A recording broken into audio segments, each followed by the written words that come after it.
Hi friends, இப்போ நம்ம ருசியான ரசம் எப்படி வைக்கிறது அப்படிங்கிற பற்றி தான் பார்க்க போகிறோம். இதுக்கு கொஞ்சோண்டு புளி கரைசல் எடுத்து வச்சுருக்கேன். அதோட 3 பழுத்த பழமாக சேர்த்துருக்கேன். நான் கொஞ்சமாக தண்ணி ஊற்றி மிக்ஸ் பண்ணிக்கோங்க. இது கூட ஒரே ஒரு பச்சை மிளகாவும் கொஞ்சம் கொத்து கருவேப்பிலையும் நம்ம போட்டுக்கலாம்.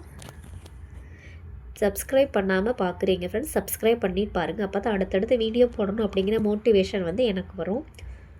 இப்போது 10லேருந்து 12 பல் பூண்டு நம்ம ஆட் பண்ணிக்கிட போகிறோம். ஆட் பண்ணிவிட்டு இதோட நம்ம மிளகு, சீரகம், பெருஞ்சீரகம், காஞ்ச மிளகா, கொத்தமல்லி, கருவேப்பிலை இதெல்லாம் போட்டு நம்ம ஆட் பண்ணிக்கிட போகிறோம். சின்ன வெங்காயம் ஆப்ஷனல் தான், தேவைப்பட்டால் போட்டுக்கலாம், இல்லைனா நீங்கள் ஸ்கிப் பண்ணிக்கோங்க. சப்ஸ்கிரைப் பண்ணிவிட்டு சேனலை பாருங்கள் ஃப்ரெண்ட்ஸ். லைக் பண்ணுங்கள், கமெண்ட் பண்ணுங்கள் அண்ட் ஷேர் பண்ணுங்கள். இப்போது இதோட நம்ம என்ன சேர்க்க போகிறோம் அப்படின்னா, கொஞ்சமாக மஞ்சள் தூள் சேர்க்க போகிறோம். அப்புறமா பெருங்காயத்தூள் சேர்க்க போகிறோம். பெருங்காயத்தூள் நீங்கள் எவ்வளோக்கு எவ்வளோ சேர்க்குறீங்களோ அவ்வளோக்கு ரசம் மணமாக இருக்கும். அரைச்சிட்டு வந்தாச்சு, குறன்னு தான் அரைச்சிட்டு வரணும். இப்போது வாணலியில் எண்ணெய் ஊற்றிக்கிட போகிறோம். அப்புறம் தாளிசம் ரெடி பண்ண போகிறோம். கடுகு, 2 காஞ்ச மிளகா போட்டுக்கிடணும். அப்புறமா கருவேப்பிலை போட்டு இந்த விழுதையும் போட்டு நல்லா நீங்கள் மிக்ஸ் பண்ணணும். மெயினாக இதை கருக விட்டுறக்கூடாது. தேவையான அளவு நீங்கள் உப்பு இந்த ஸ்டேஜில் ஆட் பண்ணிக்கோங்க. அப்புறமா நம்ம புளிக்கரைசல் எடுத்து வச்சுருக்கோம் இல்லையா, அந்த புளிக்கரைசலை இதோட இப்போ நம்ம ஆட் பண்ண போகிறோம்.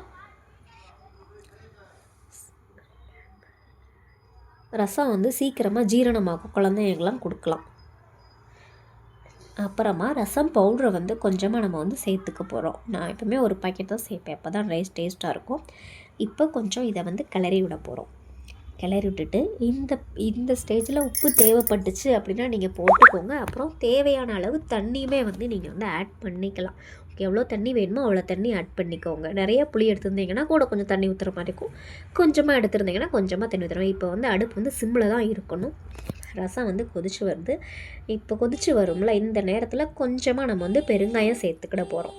பெருங்காயம் சேர்த்து விட்டு அப்படியே இன்னும் ஒரு 2 நிமிஷம் நம்ம அப்படியே ரசத்தை விட போகிறோம். நான் எப்போவுமே ரசத்தை ஒரு கொதிச்ச உடனே தான் இறக்குவேன். அப்போ தான் எனக்கு ரொம்ப பிடிக்கும். இதை சூடான சாதத்தோடு கலந்து சாப்பிட்டோம்னா சூப்பராக இருக்கும். இதோட ரிசல்ட் செம்மையாக இருக்கும். சப்ஸ்கிரைப் பண்ணுங்கள், லைக்